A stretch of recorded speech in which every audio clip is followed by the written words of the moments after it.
Olá, a paz do Senhor. Está no ar mais um programa CPAD News, o seu canal de opinião, informação e edificação para a sua vida. Confira no programa de hoje. Mais de 1.400 crianças se reúnem no deserto para orar pelo Egito. Papa Francisco tenta explicar crescimento evangélico no país. Tudo isso aqui no CPAD News, dentro de alguns instantes.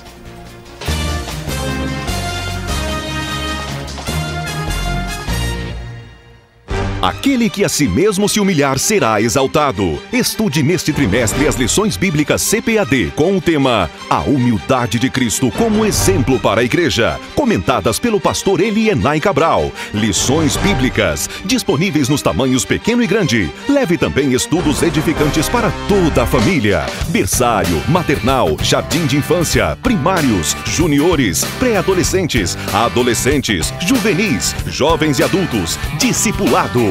O currículo de escola dominical da CPAD é cuidadosamente elaborado de acordo com cada faixa etária. Cada fase contém seu conteúdo didático desde os primeiros meses de vida até a fase adulta. Adquira o currículo de escola dominical nas livrarias CPAD pelo 0800 021 7373. CPAD, a editora da Escola Dominical.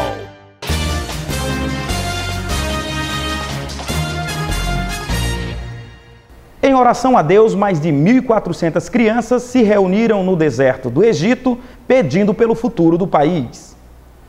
O evento foi anunciado por alguns como um sinal de esperança para o futuro do Egito.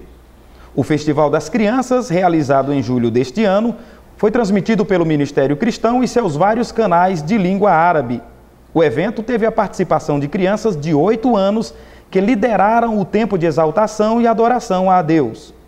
Nossa visão é que esta geração ore e adore a Deus para serem cheios do Espírito Santo e serem capazes de mudar o mundo, expressaram os representantes da Igreja Evangélica Caus Es Doubara, organizadora do festival, segundo o Inspire Magazine do Reino Unido.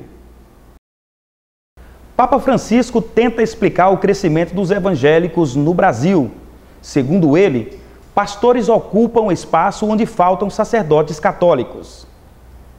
Na semana que esteve no Brasil, por ocasião da Jornada Mundial da Juventude, o Papa Francisco concedeu uma entrevista à Rede Globo de televisão, onde foram abordadas diversas temáticas, dentre elas a perda de fiéis da Igreja Católica para as igrejas evangélicas. Francisco disse que não conhece detalhes da realidade brasileira. No entanto, a falta de proximidade entre a Igreja e o povo foi a hipótese elaborada pelo Papa, partindo do seu conhecimento da realidade católica na Argentina, para explicar a queda no número de fiéis. Segundo ele, faltam sacerdotes em alguns locais, sobretudo os mais pobres, e os fiéis acabam ficando desassistidos e abertos à pregação evangélica.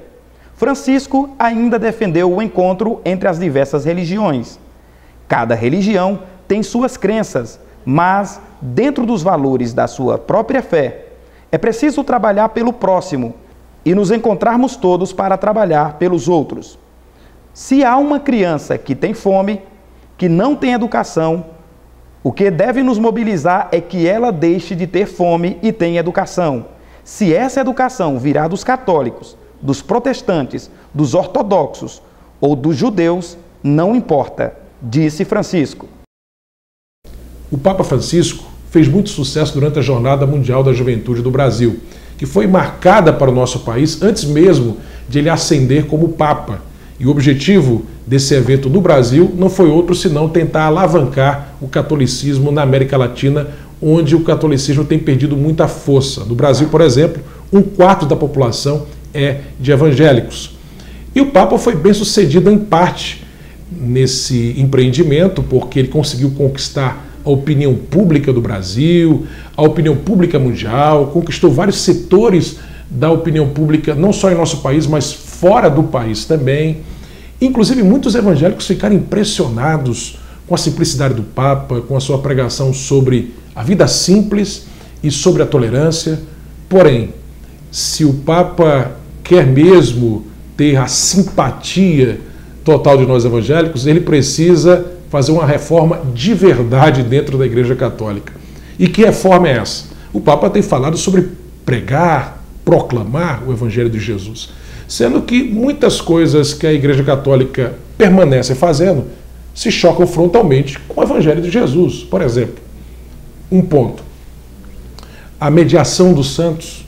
A Igreja Católica continua pregando a mariolatria, pregando a mediação dos santos, quando a Bíblia nos diz em 1 Timóteo capítulo 2, versículo 5, que só há um mediador entre Deus e os homens, Jesus Cristo, homem.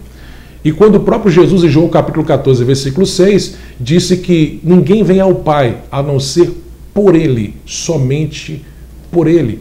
Inclusive, a idolatria, que é uma prática comum na Igreja Católica, nessa veneração de santos eles usam imagens que são veneradas, fere o segundo mandamento dos 10 mandamentos, que fala justamente contra a idolatria.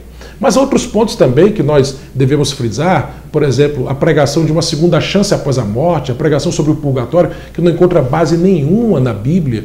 Há também a questão da aceitação de apêndices às Sagradas Escrituras como tendo o mesmo peso das Sagradas Escrituras, a aceitação da tradição como tendo o mesmo status da Bíblia Sagrada, quando Jesus, em Marcos capítulo 7, falou que a tradição não está nem acima nem no mesmo nível da palavra de Deus, da Bíblia Sagrada, mas está abaixo. E Jesus, quando estava aqui na terra, se referiu aos 39 livros do Antigo Testamento como palavra de Deus. Lá em Lucas capítulo 24, quando ele falou da lei, dos profetas e dos salmos. Essa é a divisão básica das escrituras do Antigo Testamento. A Torá se divide em lei, profetas e salmos. A parte dos profetas incluía os livros históricos e a parte dos salmos incluía todos os livros poéticos do Antigo Testamento. Ou seja, os 39 livros do Antigo Testamento, segundo Jesus, são as Sagradas Escrituras. E os 27 livros que compõem o Novo Testamento são aceitos por toda a cristandade e são referidos na própria Bíblia como palavra de Deus. Por exemplo, quando Pedro se refere às epístolas de Paulo como sendo palavra de Deus, como tendo os mesmos pesos, o mesmo status dos livros do Antigo Testamento, da escritura veterotestamentária. Ou seja, os 66 livros da Bíblia são a palavra de Deus. Agora, os livros apócrifos não são mencionados por Jesus em Lucas 24 como sendo palavra de Deus. Os livros apócrifos, eles têm lá a sua utilidade, alguns deles, a tradição tem lá a sua importância, mas nunca podem ser colocados no mesmo status da Bíblia Sagrada como a nossa regra de fé e prática. Enfim, há muitos pontos do catolicismo que se chocam com a palavra de Deus. Então, se o Papa quer mesmo a simpatia dos evangélicos, se o catolicismo quer mesmo uma reforma verdadeira, é preciso não deixar de lado esses pontos que nós estamos levantando aqui. Queridos irmãos, chegamos ao final da apresentação de mais um programa CPAD News. Até o nosso próximo encontro, em nome de Jesus.